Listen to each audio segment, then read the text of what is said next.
os locais sociais, os locais sociais já foram pré-definidos e colocados de forma que a gente naturaliza o fato de ter pessoas negras na base da nossa pirâmide.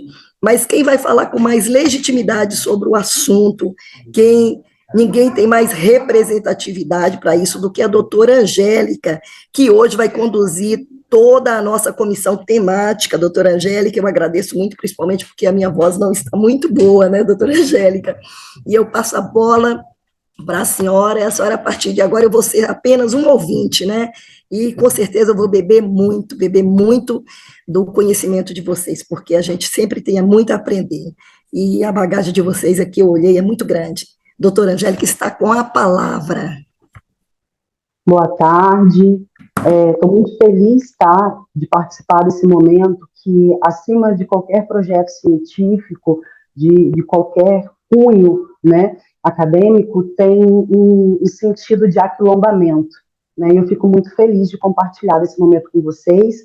Quero agradecer aqui a presença das minhas colegas advogadas, doutora Adna, doutora Flávia, né, e os meus convidados, doutor Marcelo e doutor Guilherme. O tema, né, é racismo estrutural. Foi escolhido com muito cuidado, com muito carinho, porque é algo que nos impacta, né, todos os dias.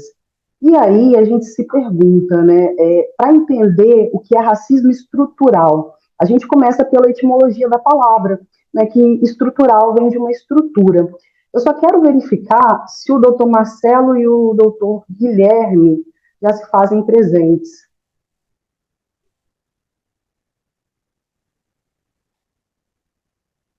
Só um minuto, por favor, tá? Eu estou ajudando o doutor Marcelo a ingressar.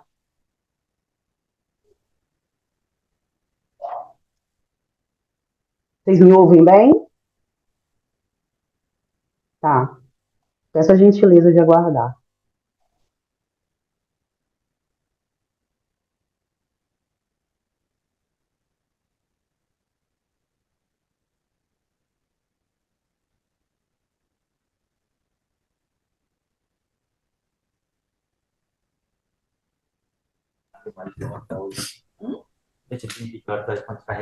Doutora,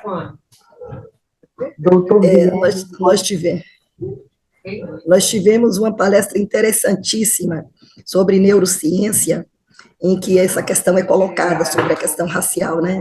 Seria muito interessante esse gancho. Os doutores já chegaram? Estão ingressando. Eu creio que poderia já, né, ir passando e aos poucos ele vai ingressando. Tá, vai ser o próximo? Sim, então seria interessante. Eu peço aos colegas que aguardem, tá? Isso é normal. Ao vivo é assim mesmo, tá? Até nas grandes emissoras de TV a gente tem esses impasses. E por que não aqui? Não é mesmo? Só um segundo, por favor. Parece que eles estão tentando ingressar, mas está caindo. Eu vou pedir o apoio aqui da colega Janaína.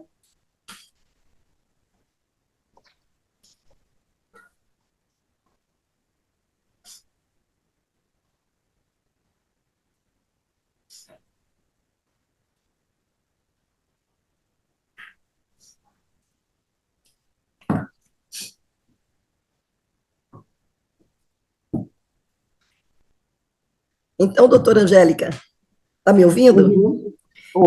Hoje eu realmente estou um pouco prejudicada, mas eu achei interessante essa questão do racismo estrutural, que eu estava ouvindo na última, a última sessão, a última temática, ministrada pelo doutor Caleb, que está aqui presente também entre nós, né? E eu questionei essa questão de que ele estava dizendo que nós temos, nas nossas cognições, definições preconcebidas, e essa questão do racismo estruturalizado na nossa sociedade, através da neurociência, pode ser explicada, que os juízes, na verdade, eles nunca são parciais, né?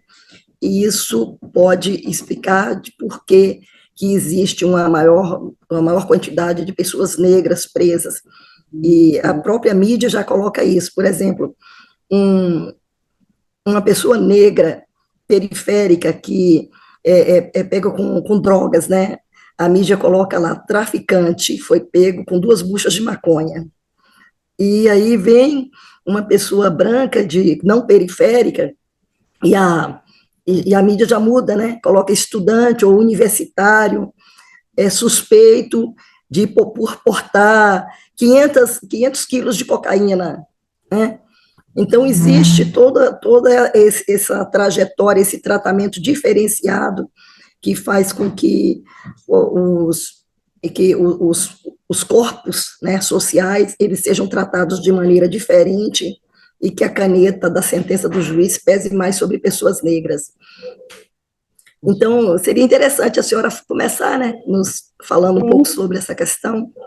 E é justamente o que Silvio Almeida nos ensina, né, que o racismo é estrutural. E aí, como eu estava falando, a doutora Adna aí fez uma bela contribuição, é um tema muito delicado que nos afeta. Negros e não negros, né? E a gente precisa entender isso. E aí, o que seria, então, o racismo estrutural? Para a gente conseguir falar e definir o que seria racismo estrutural, a gente precisa entender a formação do Brasil, porque a ligação é direta, né? Nós estamos falando aqui de uma estrutura. Eu preciso falar e entender a formação do meu país, entender o sistema sobre o qual ele foi criado. Eu costumo dizer muito, doutor Guilherme, que o Brasil ele é racista por excelência. Isso importa dizer que ele foi criado por um sistema opressor e segregador para a exclusão e marginalização do povo preto, indígena e cigano. Né? Silvio de Almeida, como eu havia dito, ele afirma, então, que o racismo é, senão, uma estrutura criada, né, sobre nossos corpos, sobre nossas vidas. Né? Em breve resumo, eu não estou aqui para poder falar tudo que nós já aprendemos, né, até de forma basilar, nos primeiros passos da nossa vida escolar, mas é de conhecimento geral. Inclusive, eu quero fazer um adendo aqui, dizendo que não cabe mais postura racista alegando desconhecimento. Esse tipo de argumento não nos cabe. Enfim, em resumo, nós sabemos que 5 milhões de africanos traficados pelos portugueses entre o século XVI e XIX. E aí, depois desse processo, né, de escravidão da população negra, veio aquela liberdade formal, né? Mas aquela liberdade que não nos tornou libertos, muito pelo contrário, apenas sofisticou a forma de escravização. E aí o nosso sistema legislativo foi covardemente segregador. Vamos fazer aqui uma linhagem, né, de um contexto histórico. Por que eu digo que o nosso sistema ele foi criado, né, que o nosso país ele é racista por excelência? Vou falar da Constituição de 24, né, onde os negros foram proibidos institucionalmente de ir às escolas. Eu estou falando da nossa primeira, da Constituição de 24, Constituição do Brasil. E aí eu vou para 1850, né, onde tem a Lei 601. Além de não poder ir às escolas, também não podia ter aquisição de terras. Né? Então, negro não podia ir à escola e não podia ter... Eu estou falando de um sistema legislativo, sabe? A mesma lei, a mesma legislação que hoje protege o direito da mulher, a mesma lei que fala que é crime, né, você difamar, caluniar, antes ela impedia o acesso da população negra, né, à escola e aquisição de terras. Né? Então, quem seria livre nesse contexto? Os negros, aí eu falo da Lei 2040, né, que é a lei do ventre livre. E aí eu te pergunto, desse contexto, quem é que nascia livre? Então eu venho de 1824, 1850, 1871, contribuindo de um contexto legislativo, estruturando um esquema legislativo que dita as regras, né, a dinâmica social do tratamento interpessoal humano, segregando a população negra, instituições oficiais. E aí vamos para 1885, isso é muito próximo, tá? A lei do sexagenário. Não nos cabe aqui, mediante ao tempo, falar de toda a meus leges aqui, de toda a lei em si, que senão estenderia, né?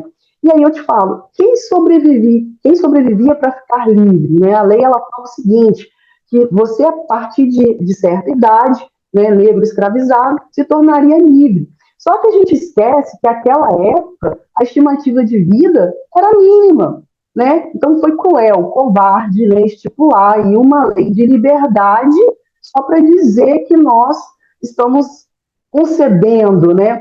Inclusive tem um livro, o Adna, que eu esqueci, né, que fala a benevolência. Você que academicamente, né, tem um currículo brilhante, talvez sabe, que fala que nós acreditamos na benevolência do escravizador. Não, ele não foi benevolente com a população negra, muito pelo contrário. Tanto que isso reflete nos dias atuais e é o que a gente vai estar abordando no dia de hoje.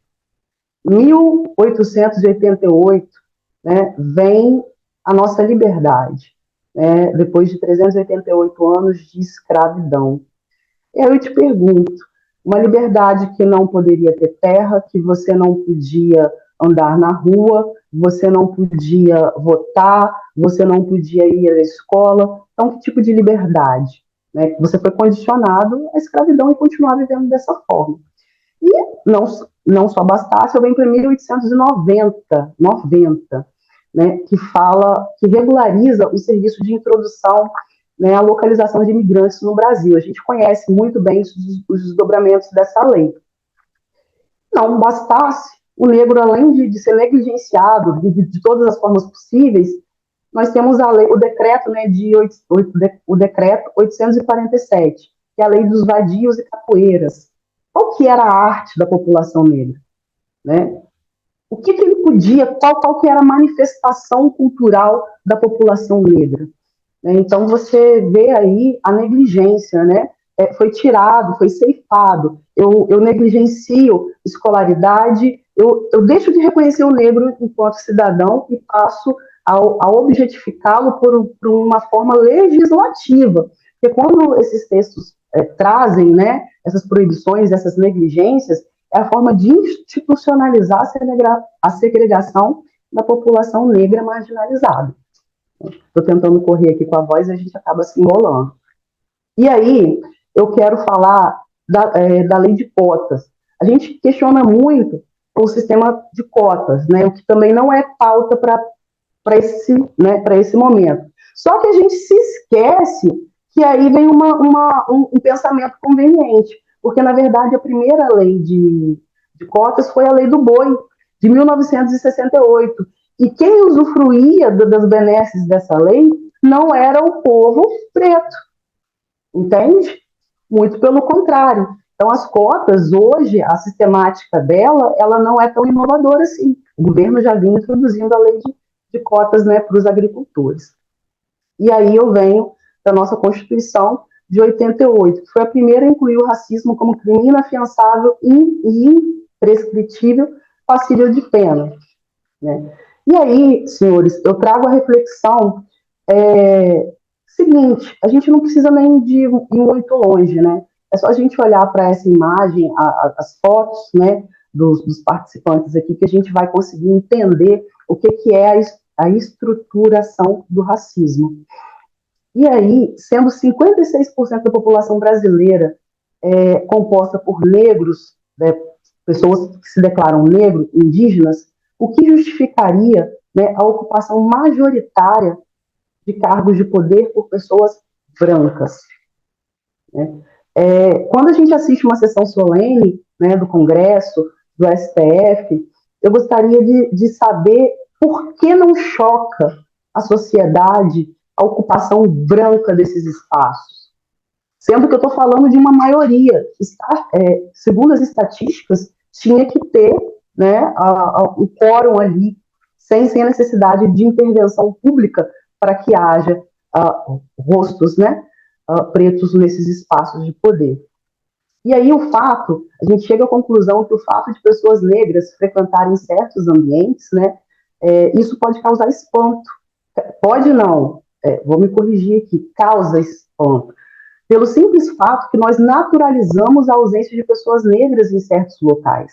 Só que isso tem uma explicação. Eu trouxe aqui para os senhores uma trajetória institucional determinando essa sistemática. Então é difícil quando você é ensinado a odiar certos corpos, quando você é ensinado a segregar, que você tem um pensamento diferente, né? Uma vez que a cultura, né, que o sistema legislativo, o sistema político, o sistema financeiro dita para que seja dessa forma.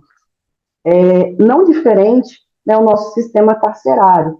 Né? O que justificaria, então, o nosso sistema carcerário ser ocupado em massa, né, por corpos pretos, né, majoritariamente? Qual a estrutura que leva a essa condição? Bom, nada melhor do que ouvir isso de um expert, né, que vivencia, né, o assunto na pele. Eu gostaria aqui de pedir o Dr. Guilherme para poder dar a sua contribuição de acordo com a sua vivência, porque, parafraseando César MC, conhecimento sem visão só nos torna burros convictos. Né? Então, o conhecimento ele precisa ser direcionado, ele precisa ser devidamente aplicado, para que tenhamos, então, a visão necessária de mudança social. Doutor Guilherme, por favor, com a palavra. Muito obrigado. Obrigado pelas palavras generosas dirigidas. Parabéns pela exposição, muito clara, com bastante conteúdo e que permite a gente analisar, do ponto de vista histórico, dessa história normativa, né, a evolução de como que o Estado houve esse tratamento jurídico dispensado à população negra. E é importante, em toda essa trajetória, que a gente consegue perceber, que o Estado sempre foi extremamente omisso, ignorando permanentemente a questão da população negra. Pois bem, meu nome é Guilherme Vasconcelos, eu sou delegado da Polícia Civil de Minas Gerais, sou mestre em Direito Internacional dos Direitos Humanos, estudando Educação em Direitos Humanos, e, além disso, sou professor universitário numa universidade aqui em Belo Horizonte. Então, né, dessas duas vivências que tenho como professor e como profissional da polícia, eu sou policial há 16 anos, dá para formar uma opinião mais clara sobre esses espaços, que essa segregação, né, essa diferenciação que existe, de, como você mesmo disse, né, não chocar que pessoas negras não estejam em espaços de poder. Isso acontece no Estado, e isso acontece também na educação, seja ela pública ou privada. É muito comum, como professor, que eu seja o único professor de uma instituição de ensino superior, ou seja, eu e mais um. Lá também somos minoria. Na polícia, em posição de comando, por exemplo, como delegado de polícia, eu me lembro que quando formei como delegado, eram aproximadamente 80 delegados alunos, e somente 2 eram negros. E o cotidiano das delegacias, das pessoas atendidas como vítimas ou como autores, elas também têm cor. Então, essa questão do racismo estrutural, ela está na formação da nossa sociedade, na naturalização da discriminação. Só voltando também a essa perspectiva histórica, teve um caso na década de 60, se não me falha a memória, de uma bailarina americana que veio para São Paulo para fazer uma grande exibição, uma pessoa muito famosa, e ela foi impedida de se hospedar num hotel, né, num hotel bastante elitizado em São Paulo. Isso virou um caso de polícia, mas não havia nenhuma implicação jurídica em relação a isso. Isso foi um motivo para criar a primeira lei de combate ao racismo e discriminação racial no Brasil, que é a Lei Afonso Arinos. A Lei Afonso Arinos é uma lei extremamente tímida, mas revelou um passo importante. O interessante é que nós fomos de um extremo ao outro. No primeiro momento, a Lei Afonso Arinos era uma lei de contravenção penal. O que é a lei da contravenção penal? São crimes, são infrações penais de menor relevância. Comparado ao jogo do bicho, para vocês terem noção, né? Comparado à perturbação do sossego. Então, uma prática discriminatória era comparada a esse tipo de violação do direito penal.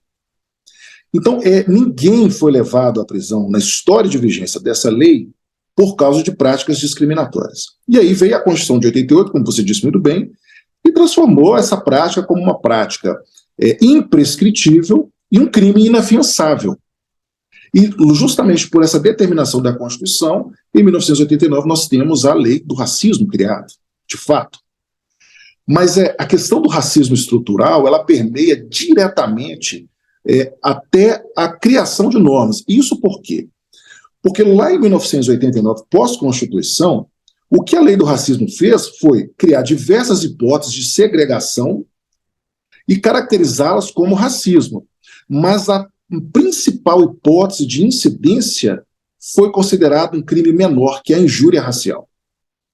Ofender a honra, a dignidade de alguém, que é definitivamente o comportamento que mais acontece na sociedade e um dos que mais aflige a população negra, era considerado um crime de natureza privada, era considerado um crime menor em relação ao racismo. Era um crime contra a honra, lá no Código Penal, totalmente separado.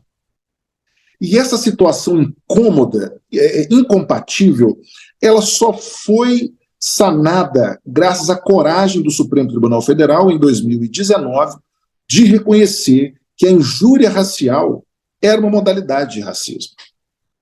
E aí, nesse ano, e como desdobramento disso, o Silvio Almeida foi convidado a montar uma comissão de juristas negros para aperfeiçoar a legislação do racismo. E aí, nesse ano, em janeiro desse ano, foi sancionada uma lei pelo presidente Lula, em que a injúria racial foi inserida na lei do racismo.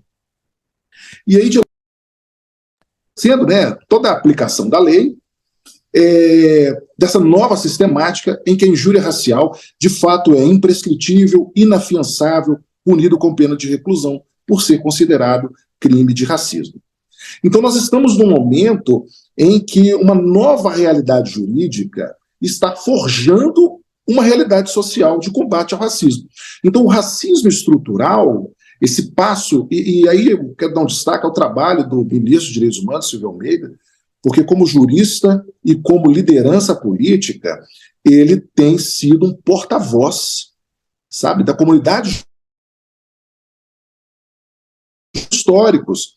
E aí nós saímos de um ponto em que pautas assim eram reduzidas, minimizadas, para um momento político em que pautas assim são incorporadas à legislação. Isso é um passo significativo na transformação social. Não é o primeiro passo, não é o último, mas sem sombra de dúvidas é um passo importante. Em relação a essa questão normativa, um outro passo que eu percebo extremamente importante foi a inclusão da história da África, a história da população negra na formação dos estudantes.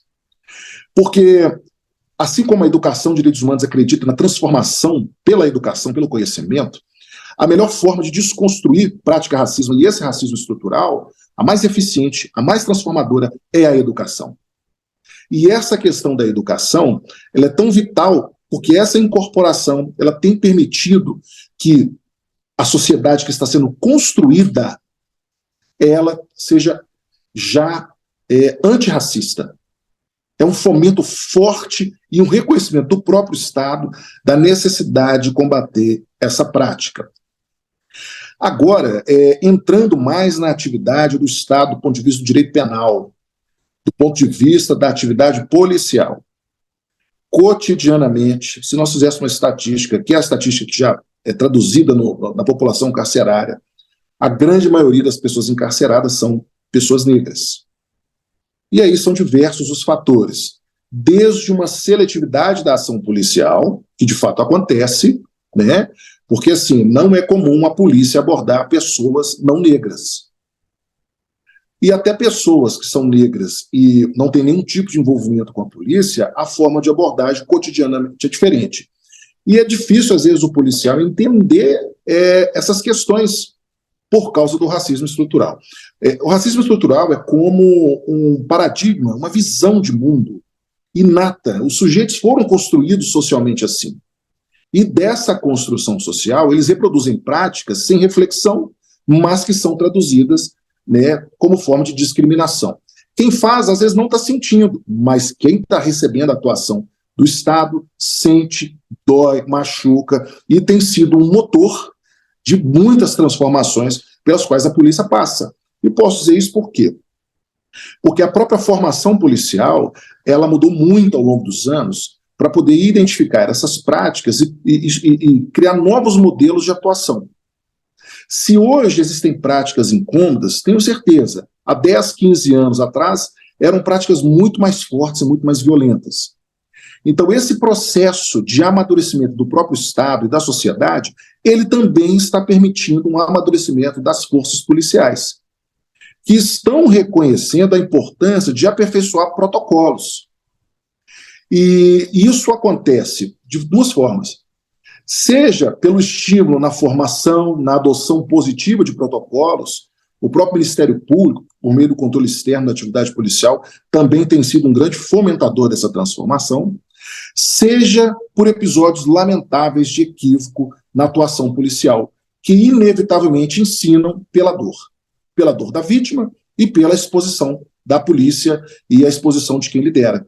Então, inevitavelmente, essa transformação ela está acontecendo e ela está se aprofundando, né, de modo que a polícia está hoje atenta. Questões que não eram sequer debatidas, hoje são amplamente debatidas, causam incômodos. Por exemplo, aqui posso citar no caso da Polícia Civil, são diversas as capacitações sobre a atuação policial e relações étnico-raciais, um curso específico para tratar desse assunto, um curso específico para tratar também sobre a questão da religiosidade, né? As religiões de matriz africana também sofrem pelo preconceito social e existem episódios de revitimização por agentes de segurança pública. Então, isso se transformou em um problema em que a polícia hoje atua sobre essa questão, né, de conscientizar o que de fato é a liberdade religiosa. A liberdade religiosa não é só a liberdade que as pessoas toleram, o que é de fato a ampla liberdade religiosa, né, a desconstruir essa demonização de religiões de matriz africana, fruto de uma dominação cultural, e entender que, como agente público, o papel dele é de promover direitos e não mitigar direitos. Eu não sei como é que está o meu tempo aí, vai me guiando, por favor. Sua fala é brilhante, agrega muito, e eu ficaria aqui a noite toda discorrendo, aprendendo, né, porque eu sou muito nova, e eu acredito que a vivência nos acrescenta muito, né? Você conseguir pegar o conhecimento e aplicar a vivência é transformador. Quando o doutor falou desse processo de transformação, me veio à mente a ação do STF na época de pandemia no Rio de Janeiro, né, impedindo a polícia, né, que só invadisse as comunidades em caso de extrema urgência. Isso foi um processo assim muito importante, porque os índices, né, durante a pandemia de violência, de morte, atingiu a população negra, teve cor, né? Quem morria dentro desse período, quem sofria aí com a saúde pública, né? Os índices estão aí mostrando. Outra situação que eu gostaria muito de apontar é sobre a caracterização do crime de racismo.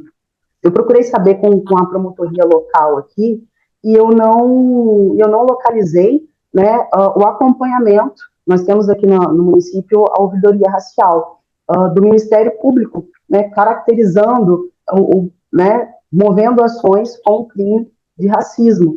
Então, assim, essa capacitação até para você receber, né, identificar e saber tratar, dar ao devido modo, né, e penalizar é muito importante. Inclusive, eu estou escrevendo um artigo que eu acho que é o acordo de não persecução penal, né, nos crimes raciais, que eu sou contra. Enfim, mas aí é um título acadêmico, né, que a gente pode aprofundar o conhecimento, e fica o convite, né, para nos acompanhar, estar presente nesse processo, como eu disse, de aquilombamento. Tem aqui coordenadores da OAB, tem advogados que apresentaram artigos, e a gente pode estar construindo aí, né, de diversas formas. E o doutor fique à vontade, esse espaço é nosso, tá? Qualquer palestra, contribuição, quiser nos convidar, estamos aqui abertos. Mas eu preciso prosseguir, né? Nós temos um tempo bem limitado. Não, ok, só um detalhe sobre esse assunto que você está escrevendo. Teve uma decisão do STF recente, não sei se você sabe, e o ministro Edson Fachin está concordando com você, e já tem um julgamento de uma turma que fechou nesse sentido. Deve ter umas 2 semanas de julgamento, pela não aplicação do acordo de não persecução penal nos casos de racismo, tá?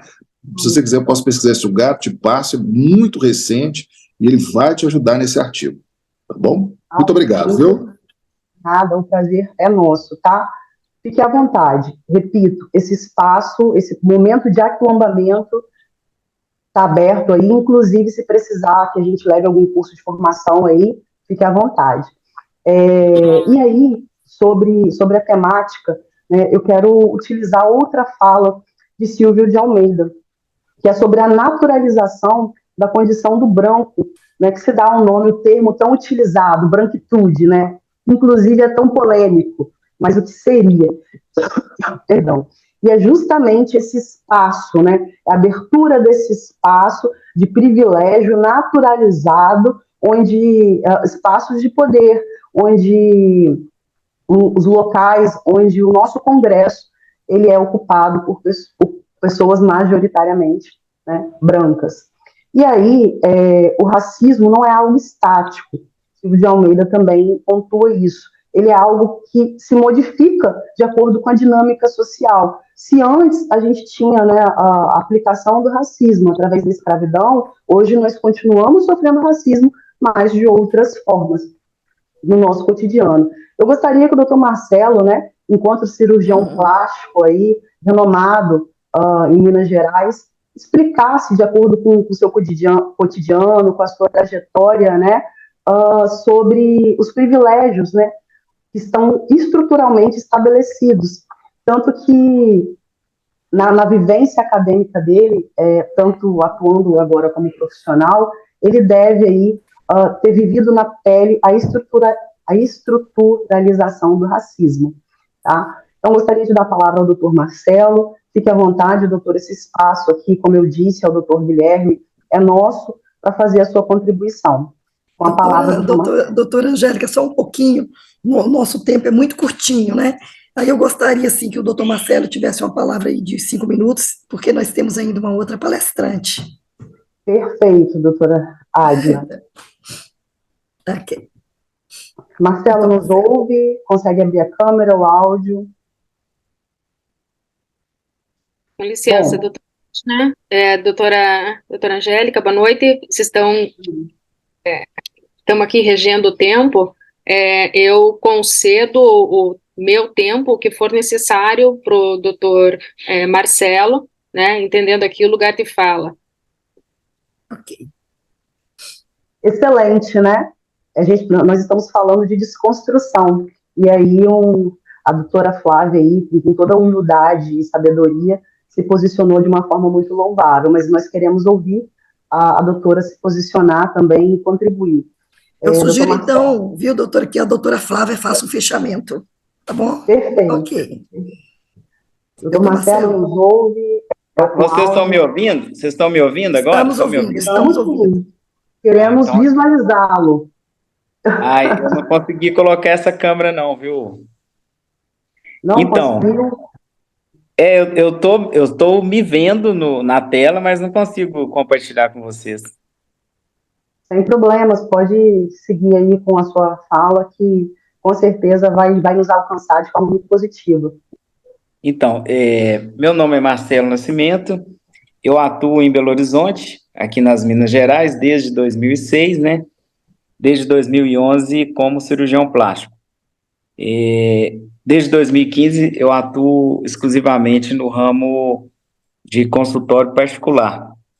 E, então, a minha vivência quanto a estar num espaço majoritariamente dito um espaço de branco, ainda mais uma especialidade elitista, né, porque cirurgia plástica dentro da medicina é por si só uma especialidade elitizada já, quanto mais ainda, então, é menor a participação de um cirurgião plástico negro, né, e a gente vê o quanto que isso, até hoje, causa espanto, né, causa, às vezes, admiração pelos meus iguais, mas o grande olhar que eu percebo, que eu vejo, é de fato de susto, né? De eu não estar ocupando o espaço que a sociedade acha normal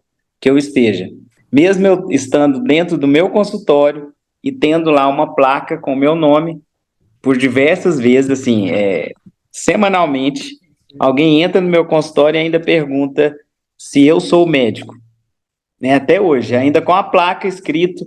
Então, assim, é uma vivência que a gente tem no nosso dia a dia quanto a estar num espaço e aquele espaço não te reconhecer como sendo pertencente a você, a você ter direito a ter aquele acesso. Isso, cada dia mais, tem sido exposto. Concordo muito com a fala do Dr. Guilherme, dessa nova formação, dessa nova conscientização de começar já desde cedo, na escola, né, de já ter esse ensinamento de que é normal, de que é aceitável, acho que a palavra nem seria aceitável, mas uma maneira de que o negro tenha que ser incluído nesse meio, né, junto de uma maneira normalizada, para que isso não cause espantos. Então, assim, a contribuição minha é muito mais de vivência pessoal, de estar nesses espaços. Não sei se teria alguma pergunta, alguma coisa para acrescentar. Eu acho que a fala do Guilherme foi muito técnica, muito boa da gente ouvir. E a minha é mais mesmo de vivência, né? De espanto quanto ao que eu vejo, quanto ao que eu causo devido ao espaço que eu tenho ocupado. E isso se estende também até mesmo no momento que eu estou num lazer, quando eu estou num restaurante, quando eu estou num clube, quando eu entro num condomínio, quando eu vou adquirir um automóvel, ou quando eu vou pegar uma fila de um avião, que às vezes você está numa fila de uma classe executiva e já passei por isso, da pessoa chegar e perguntar se eu estou de fato na fila certa. Então, assim, são as coisas que nós temos que mudar muito ainda no nosso país, e que bom que cada dia mais o Poder Judiciário tenha enxergado e tenha colocado isso como uma criminalização. Porque se não aprender por educação, que é o melhor caminho, que é o que o Dr. Guilherme passou, que seja então pela dor, para que nós, cidadãos negros, não sejamos tolhidos do nosso direito. Essa é a minha fala. Muito bom. Brilhante, doutor Marcelo. Com certeza contribuiu. Como eu havia dito, conhecimento tem que ser atrelado com vivência, né, para que a gente consiga realmente tornar esse espaço melhor. E aí, como é de conhecimento, né, Portugal tem ligação direta com a estruturação do racismo no Brasil. Doutora Flávia, que é advogada atuante em Portugal, gostaria de abrir, tá, a sua pessoa, esse espaço, para poder falar como, de forma interseccional, né, como se dá aí o racismo na sua estrutura, né, da sociedade. Se você puder contribuir, nós ficaremos muito felizes, tá? Lembrando que a gente tem um tempo mais escasso. Se puder tentar sintetizar, eu até me atrapalhei na fala, tentando falar mais rápido, para que sobrasse tempo, mas a gente pode ter outros encontros com a sua contribuição. A palavra, doutora Flávia.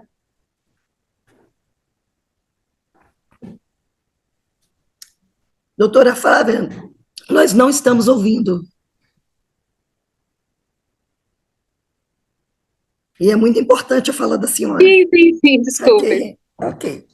Muito honrada, muito agradecida de estar aqui na presença da doutora Angélica Paineiras, doutora Agna, doutor Marcelo Nascimento, doutor Guilherme Vasconcelos. Eu vou tentar falar sobre o racismo estrutural que existe em Portugal, pegando um pouquinho da fala de cada um. A doutora Angélica falou muito da cultura, né? Da cultura racista, da onde vem a nossa cultura racista, do Brasil ser um país racista. Obviamente veio de Portugal. Portugal é um país colonialista, né, que enriqueceu sequestrando pessoas das suas colônias e vendendo como pessoas escravizadas. Né? Então, temos que admitir que Portugal é um país que também tem um racismo estrutural muito forte, muito enraizado. E a nossa cultura vem de Portugal, já que nós sempre fomos colônia também de Portugal. E vocês vejam bem que Portugal também teve colônia até 1975. Então, aqui, não que ele seja mais forte, mas ele, às vezes, me parece mais evidente, até pelo fato deles não se considerarem racistas, né? Como a gente sabe que existe também no Brasil.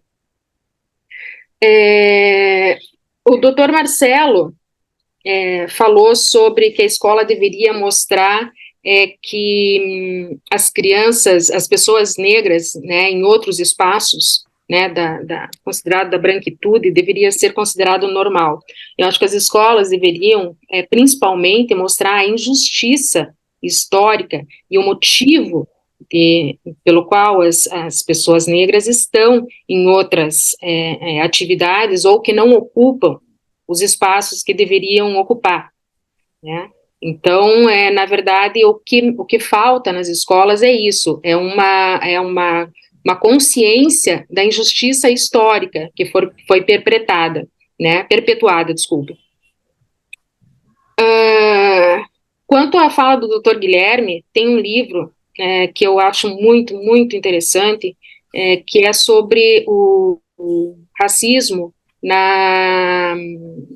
dentro da polícia e dentro dos tribunais nos Estados Unidos. É uma outra realidade, mas muito parecida com o que acontece também no Brasil, e de como esses meios se protegem, como a estrutura tenta se manter, né?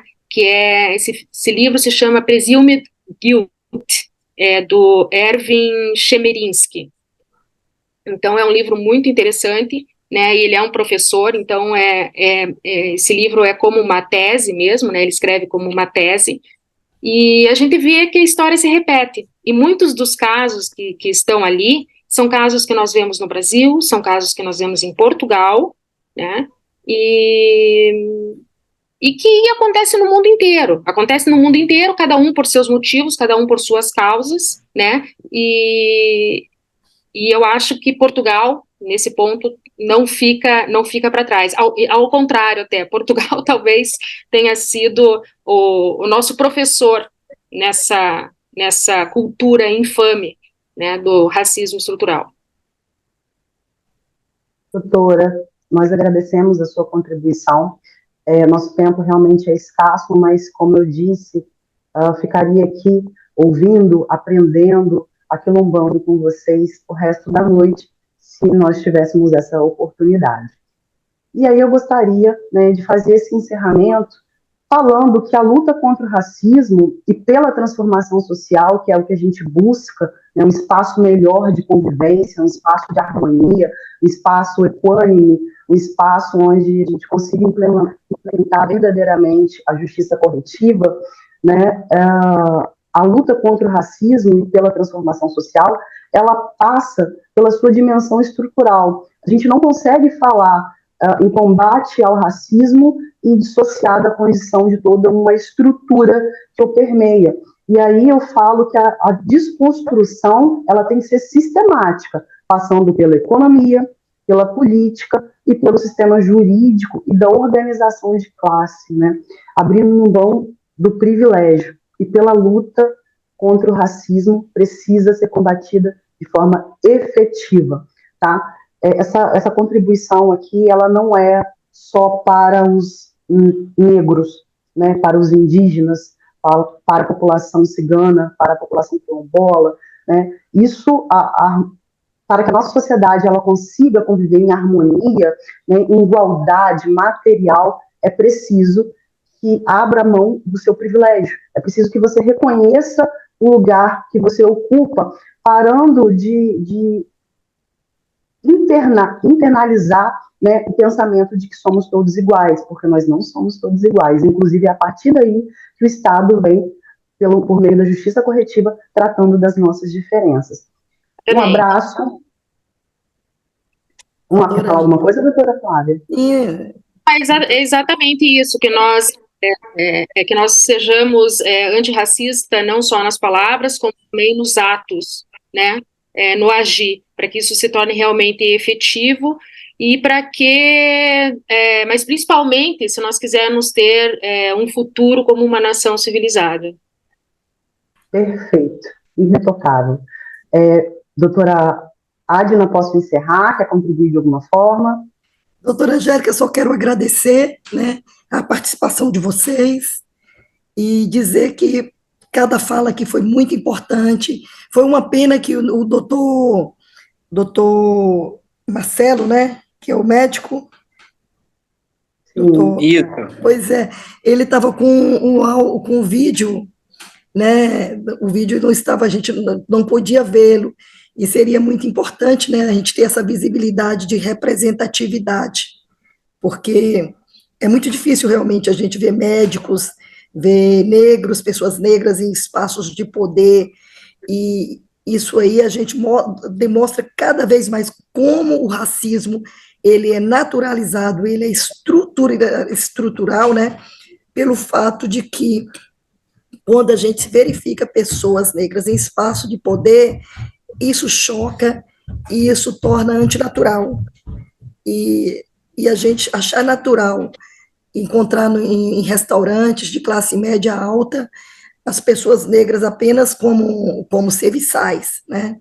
E isso aí precisa ser realmente debatido, precisa ser academicamente, inclusive dentro dos espaços acadêmicos, onde a gente vê que esse discurso ele é apenas um discurso acadêmico, mas na prática a gente vê muito poucas pessoas negras dentro das docências, dentro das faculdades, como reitores, e isso é tanto que, recentemente, o ano passado, pela primeira vez, a faculdade de medicina do Recôncavo Baiano teve pela primeira vez, o Recôncavo Baiano, onde nós temos 80% de população, 70% de população negra, teve pela primeira vez um reitor negro, né?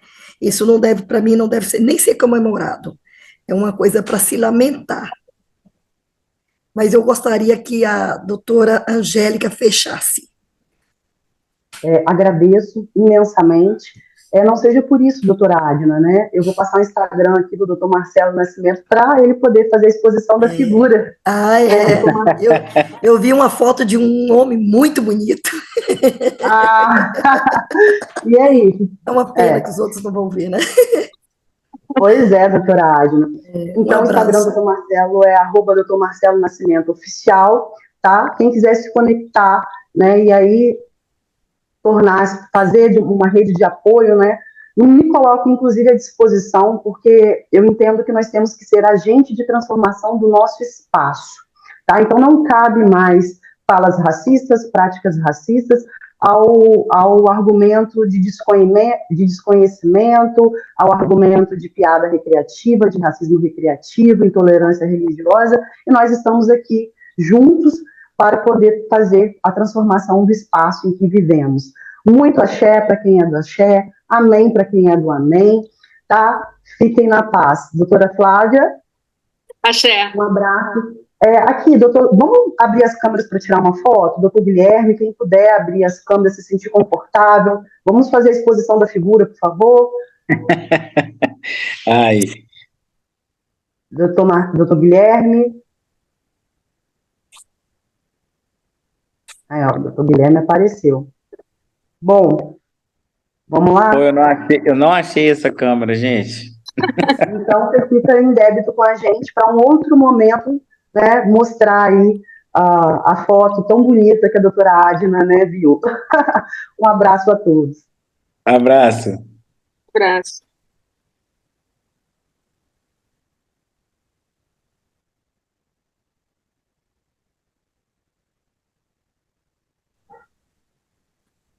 Um abraço a todos, gente, e obrigada pela participação.